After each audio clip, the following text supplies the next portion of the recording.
Stay tuned for Nero Wolfe, transcribed in 30 seconds. Tomorrow, you're invited to a 1-hour concert by the renowned NBC Symphony. The orchestra will be under the direction of Bruno Walter for tomorrow's performance, and celebrated violinist Joseph Szigeti will be featured soloist. Selections for tomorrow include the overture to Mozart's Marriage of Figaro and the same composer's brilliant concerto for violin and orchestra. You're invited every Saturday to a concert by the NBC Symphony. Ladies and gentlemen, the ringing of that phone bell brings you mystery, adventure. Nero Wolfe's office, Archie Goodwin speaking. Who? Mr. Hal Horton, United Industries? Oh, I see. Well, I must warn you, Mr. Horton, Mr. Wolfe doesn't take kindly to big industrialists. Says their great wealth upsets his digestion. Why do you want to see him? The connection's bad. I don't hear you. Who? Who? Mr. Horton, who? We're cut off. What is it, Mr. Goodwin? Mr. Hal Horton called. I understand that. I won't see him. Tell him what money I have to invest I put into orchid plants. Mr. Horton wasn't promoting anything. And what did he call you for? The great Horton needs a detective. Maybe just my occupational reflex, but I thought he said somebody had been murdered.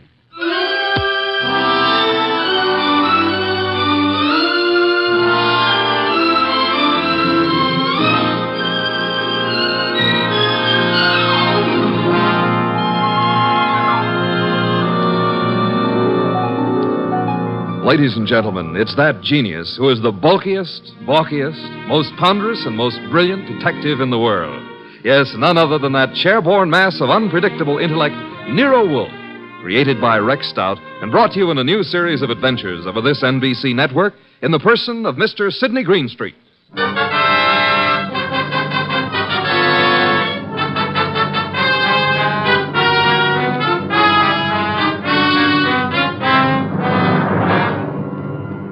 It turned out that what Horton had said had been murder, which became celebrated in the case of the Malevolent Medic.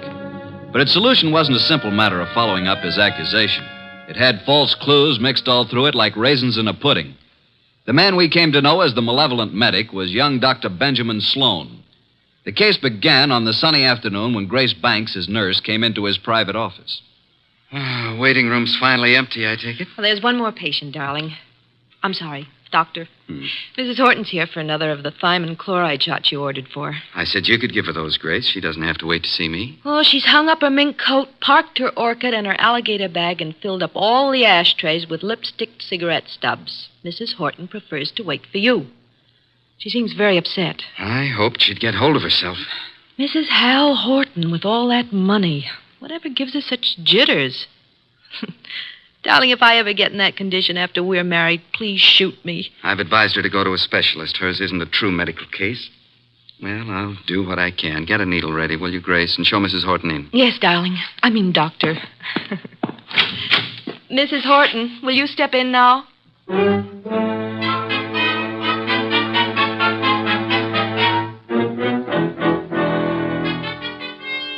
Been in that waiting room for hours. Ben, I wrote you every day this week. Why didn't you answer me? You say your health hasn't improved, Leslie. I'm worse. Much worse. Still chain smoking, drinking, and the sleeping pills? I have to take something. I can't walk the floor all night, can I? Thinking. Why are you so unhappy, Leslie? You have what you always said you wanted: money, clothes, excitement. You have the right to say that. But don't. Please don't. I'm only pointing out facts you should face. I told you from the beginning you need a nerve specialist. I need you. Nobody else can help me at all. Leslie, you went over this the last time you were here, and in all those letters you've been sending. Now, let's cross it off for good, shall we? Don't talk like that. You don't mean I'm it. no longer a lovesick dope, and you're the wife of one of the biggest industrialists in the country. Yes, Hal Horton. I despise him. He thinks his money makes him God. He thinks he can buy anything that he bought me.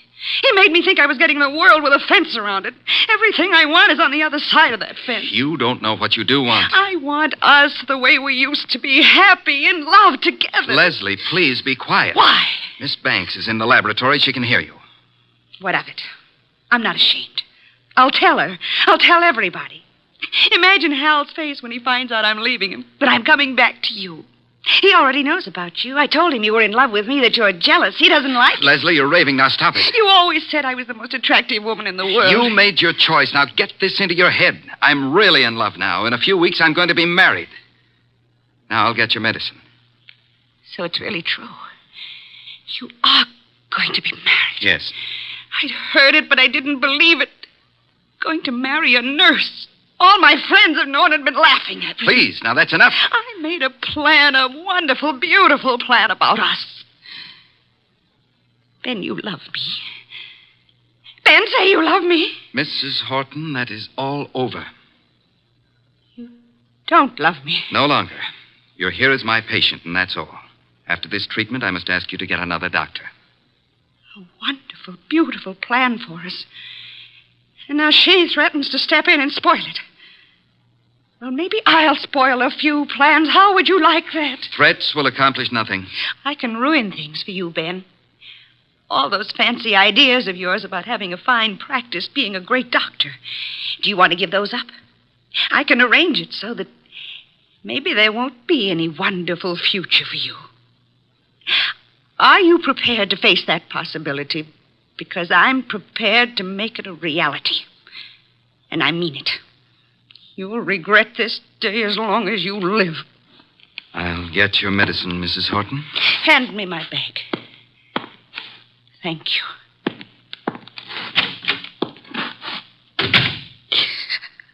Oh, I hate you, Ben. I hate you both.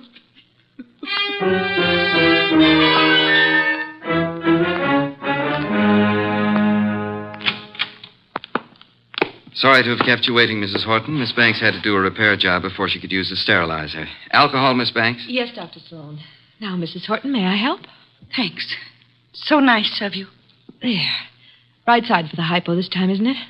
Just touch with this cotton. Ready now, Doctor. Oh, What's the matter, Mrs. Horton?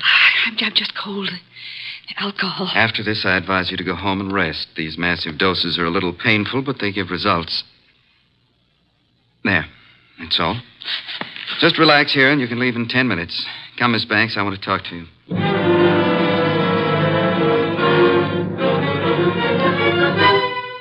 Doctor! I feel sick. I feel very sick. You might as well stop acting. I can't get up. My feet. Ben, look at her. Something's happened. Hysteria. No, her face. Oh, Ben, she's falling. Mrs. Horton, hold on to me. I've got you. Hold her up. Leslie, what is it? Pain. Terrible pain. Where? What from? Sick everywhere. Pain, everything's pain.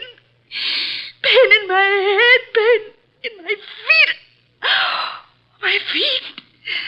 My feet.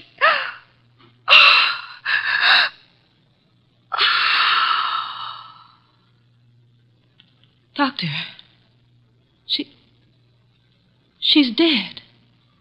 Yes, Grace.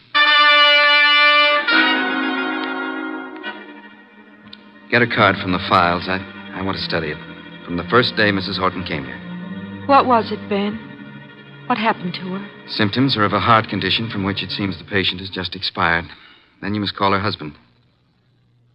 Grace, did you hear me? Yes, Dr. Sloan.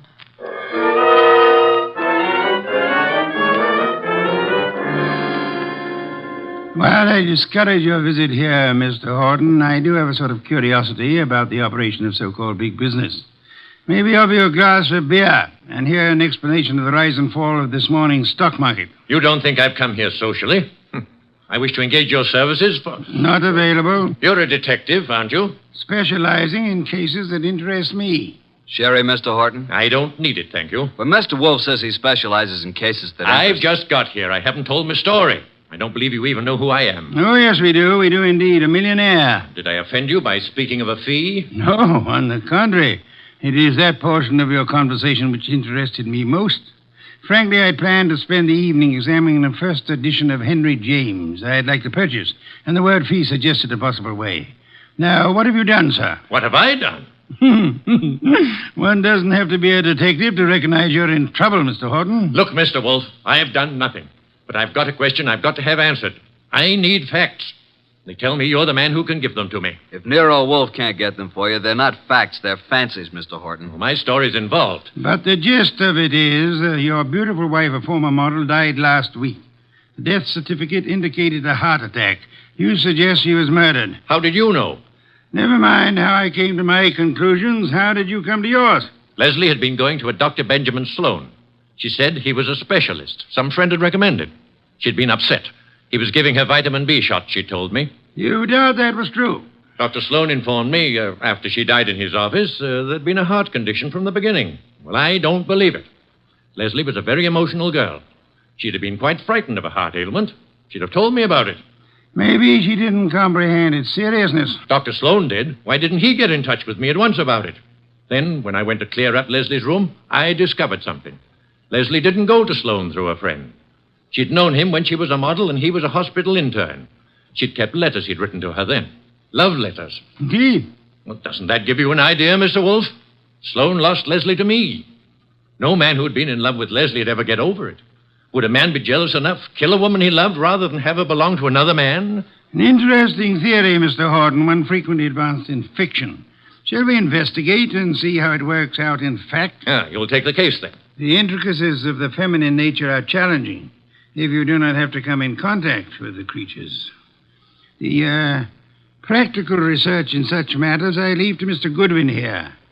It is a field in which he specializes. But it's you I want. Our method of operation is not under your control, Mr. Horton. If you'll be so kind, Archie, get a first-hand report of Dr. Benjamin Sloan and the women in his life.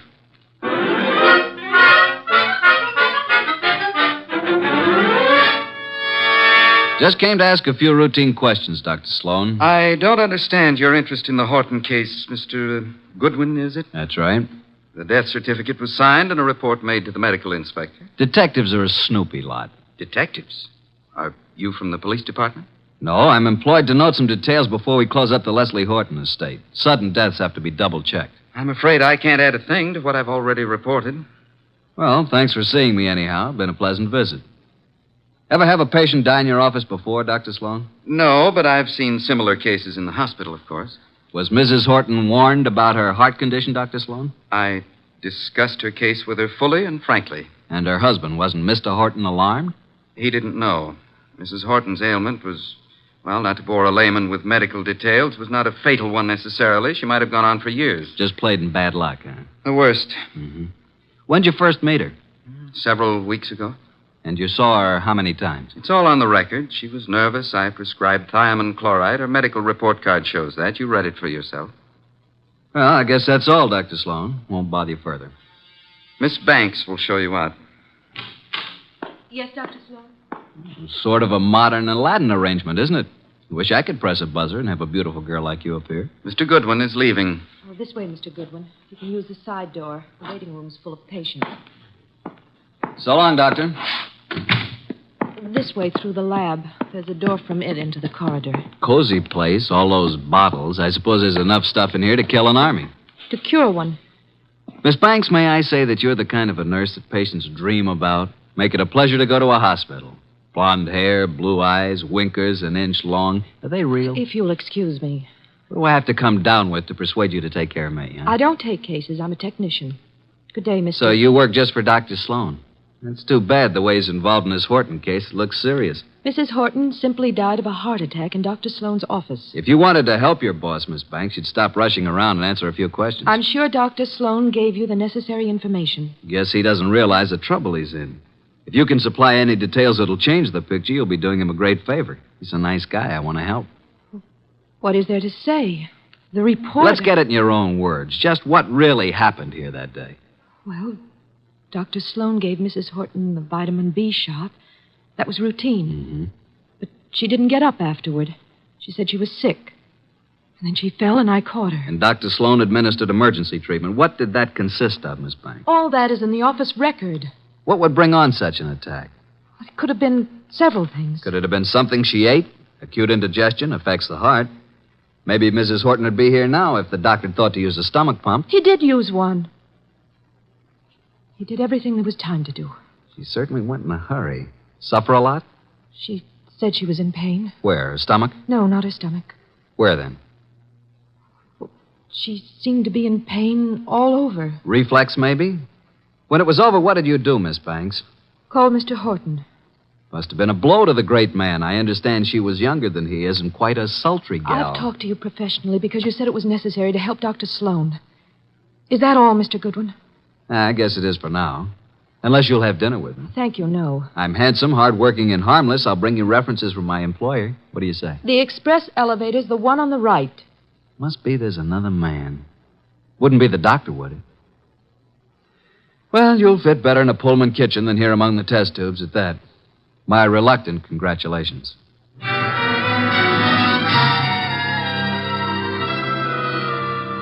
The verdict, Archie? Innocent as lambs, both Sloan and the nurse. Evidence to prove it? My unfailing sensibilities, not the murderer type. Nice couple, doctor and the nurse. I suspect they're engaged. She's so much in love with him, I could have been you, and she wouldn't have known the difference. Very flattering. Records? The usual medical record, Mrs. Horton's first visits, symptoms, subsequent visits. Here are the notes on it. Vitamin B shots. No chance they brought this on, huh? Dr. Sloan says absolutely not. I checked that with other doctors. But Mrs. Horton did go into this right after the hypo. Nurse's story jives with Sloan's? A little more detailed. She says he did everything, he even used a stomach pump. The woman was in pain? What's this? Head to feet? My way of saying pain all over. What other papers did you examine? Only the medical record. Get back to Sloan's office late tonight and examine all the papers in his desk. Can't you trust me? I tell you, there's no reason even to suspect these two. When you have one of your adolescent's infatuations on, blood dripping from a dagger in a girl's hand would look to you like crushed rose petals. With this Grace Banks out of the way, maybe you can recognize evidence. Sounds like a long, bleak evening. Hand me that medical book, and then be on your way. I want to think.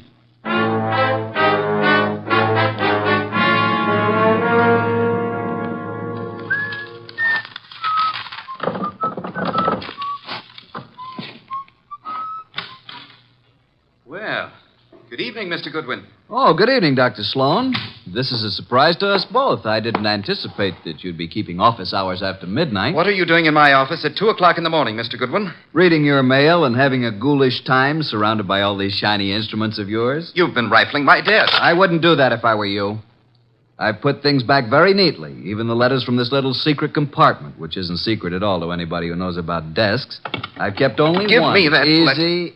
It's the "My darling, mine first, shan't ever give you up one way or another" one. You remember it? I'll bet that nice little nurse you're engaged to never wrote that, did she? What do you intend to do with it? Mark it Exhibit A in the Horton murder case. Maybe you'd like to come with me and explain it to Nero Wolfe. Very moving, very flattering, very interesting if you like women, but also very incriminating, Dr. Sloan. What does it prove? A silly woman with a nervous breakdown imagined she was infatuated with me.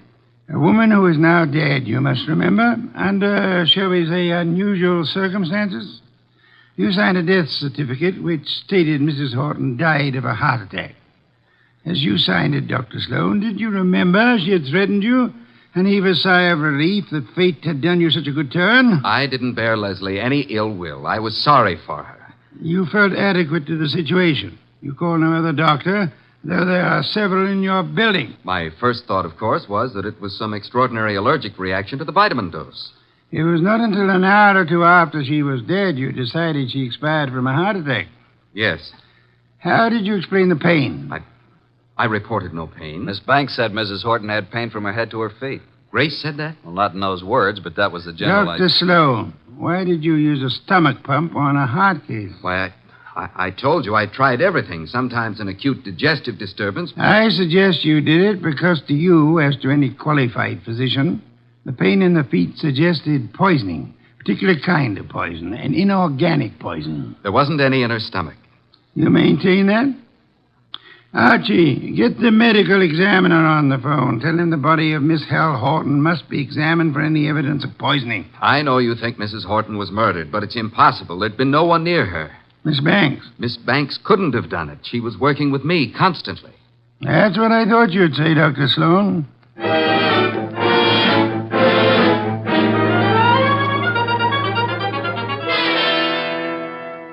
Mr. Wolfe, I had to see you. This is the most dreadful thing I've ever heard of. Trying to accuse Dr. Sloan of murdering a patient. It appears he had a reason to want Mrs. Horton dead, Miss Banks. She was that thing the poets write about, a woman scorned. She had sent him this hysterical letter threatening scandal if he rejected her. He couldn't control her. She kept coming back to his office making scenes. He gave her nothing but thiamine chloride. I know. I fixed the shot myself. Don't start covering for her. I'm not. I tell you, I filled the needle. And I didn't put anything but thiamine chloride in it.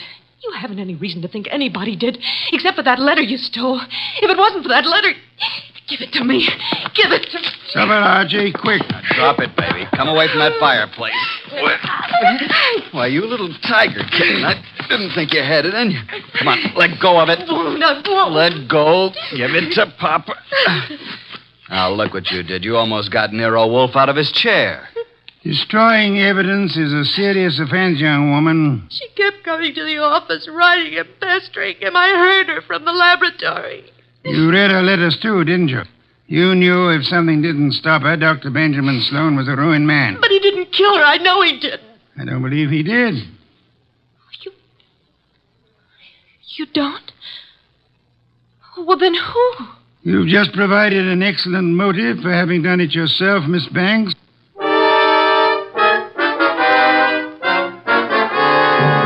Pears and white wine. Cold, luscious, exotic. Excellent, Fritz, excellent. Best thing that's happened today. I don't like this Sloan case. If you ask me, I think that Horton dame got what was coming to her. Those are not the words of abstract justice, nor the phrases of a gentleman of culture. A good detective never plays favorites. Good night's rest, and you will find your attitude more normal by morning. You expect to have this case solved by morning? It's solved now. Thanks to the expedition I sent you on this afternoon. The arrests can wait. No one will escape. I feel like a murderer myself. If I hadn't wormed it out of Grace about the Horton woman complaining of pain, and if you hadn't jumped at the word feet... That, Archie, my dear fellow, is the purpose for which you exist, to discover pertinent facts. Have we quite finished? Coffee in the study, then. Here's the door. I'll go. Mr. Wolfe in? He isn't seeing anyone this evening, Mr. Horton. Well, he's seeing me. Archie, if that's Mr. Horton, I'll see him. You'd better. Sorry you found Mr. Goodwin so impossible, Mr. Horton. He came to pay you a call this afternoon. I sent him, but he didn't find you in, did you, Archie? No, but I made myself at home. I knew anything that would help to solve this case you'd want us to have. What do you mean? You were in my house? What did you take? Nothing of monetary value, I assure you, that will not be returned in due course. But before I announce the solution of a case, I like to have all my little props in place. I appreciate a well-rounded performance. Mr. Wolfe, I've had enough of this foolishness, this delay. I hired you to convict Sloan, not to play parlor games. You must be patient, Mr. Horton. Don't force me. I want action. Well, I had planned to wait until the morning, but if you insist... These papers here may interest you, Mr. Horton. Mr. Goodwin here collects them, your wife's letters. Leslie's? You recognize the script? These are addressed to Dr. Sloan. Do they prove anything against him? The lady's correspondence should be kept private. This other letter, however, was sent to you. To me? Leslie's? What? Give it to me. Easy, Horton, easy. Don't grab. Oh, but that letter's mine. You stole it from my desk. There is a point in a case, Mr. Horton, where letters cease to be personal property and become evidence. What evidence can that letter provide? It seems you had reason for wanting to kill your wife, Mr. Horton. A man can get annoyed by a note saying his wife never loved him, that all his money isn't enough, and that she's going to another man. You accusing me of murder? It could have been the perfect crime. Poisoning one of those pills she was forever taking, or on the tip of the cigarette she chain-smoked, in a doctor's office to die in. If you hadn't been fool enough to try to pin it on Sloan, you might have gotten away with it. If I had known while she was alive what Leslie was, I might have done anything. But that letter you stole from me was one she left under my pillow. I didn't find it until after she was dead. I didn't kill her. Sloan did. You hired me to prove that, Mr. Horton. Suppose you let me go about my business. Nero Wolfe's office. Yeah? Oh, you did? Good boy. We'll expect you. I'll tell Mr. Wolfe at once. Medical examiner's officer. Just as you thought, they found poison in the body. Listen to me. Inspector Kramer's picking up Dr. Sloan and Grace. They'll be here any minute. Kramer's set to make an arrest. I told you. The police know it's Sloan. Put the letters in Mrs. Horton's bag on my desk, Archie. Leslie's alligator bag? You stole that from my house this afternoon, too. Those things are mine. Inspector Kramer will want to take them with him. What, do you think I wanted made public what Leslie did to me?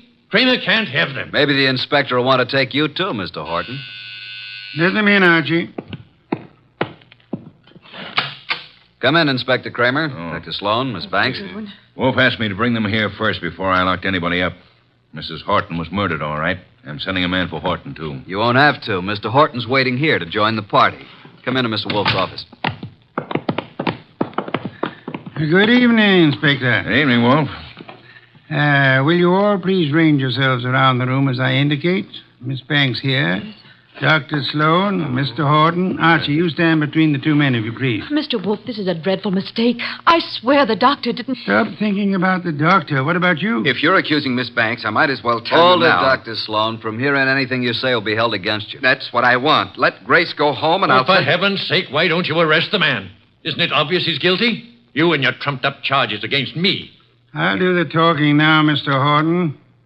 Mrs. Horton died from a certain inorganic poisoning. Poison administered in your office, Dr. Sloan, with a hypo syringe. Let's get it over with. I gave her the hypo. But I filled the needle. There you are. They're both guilty. Which would solve the case if they weren't lying. Miss Banks believes Dr. Sloan killed Leslie for her sake. Dr. Sloan thinks Miss Banks put poison in the hypo to save him from professional ruin. They're trying to protect each other. The fact is, the hypo they gave was perfectly harmless. It did not kill Mrs. Horton. Then what did? Mrs. Horton came to your office in desperation, Dr. Sloan. But she came prepared for the worst. You see this handbag? Can any of you identify it? Yes. It's hers. Is it Mr. Horton? It's Leslie's. The bag she carried to the office the day she died. Open it, Archie. You will see it contains her change purse, billfold, cigarette case, matches, her handkerchief, nothing more. That is, not unless you look closely. Then you will observe this lining has a double fold. A secret compartment. Exactly. We open it this way, and there we find it. A hypodermic needle with which the unhappy woman committed suicide.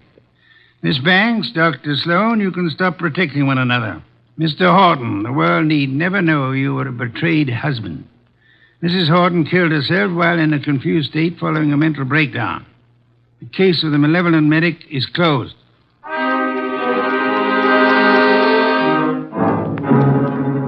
How did you ever get the hunch about the handbag, Mr. Wolfe? I know nothing about women, but on my occasional trips abroad, I have been forced to observe their handbags. Monstrosities. They hold anything and everything. Now that our guests have gone, Fritz is bringing coffee to the study. Would you like some beer? I believe I would. Somehow I feel I've earned it. Here you are. Poor fellow, I'm very sorry for you. How so? This is one case in which there is no falsely accused, unattached young lady for you to squire about. Well, here's to your better luck next time.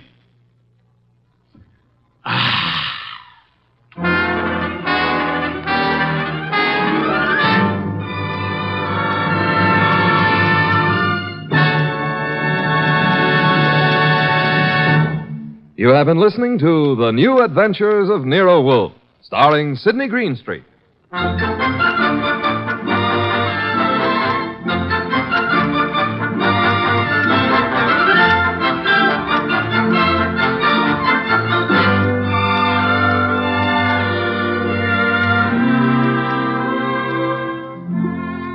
Tonight's transcribed story by Ruth Adams Knight was based on the characters created by Rex Stout. This is an Edwin Fadiman program, produced and directed by J. Donald Wilson. In the cast were Harry Bartell as Archie Goodwin, and Gene Bates, Vic Perrin, Bruce Payne, Bill Johnstone, and Mary Lansing. Next week at this same time, Nero Wolfe and Archie will bring you the case of the Hasty Will. Don Stanley speaking.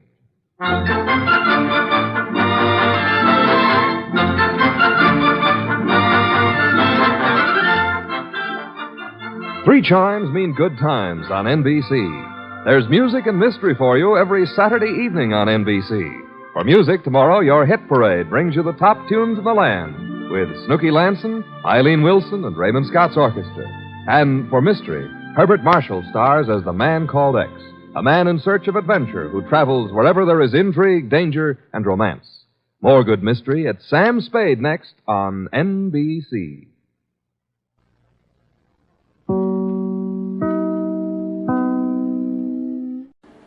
Would you like a shout out? Leave a comment in the section below. Tell me who you want to shout out to, who you want to shout out from, and we'll get it up here for you. Hey, thanks for watching this video. Please like and subscribe. That way you won't miss any. We got a lot more of these. Check out our playlist. Also, check out the description below, and we will see you next time.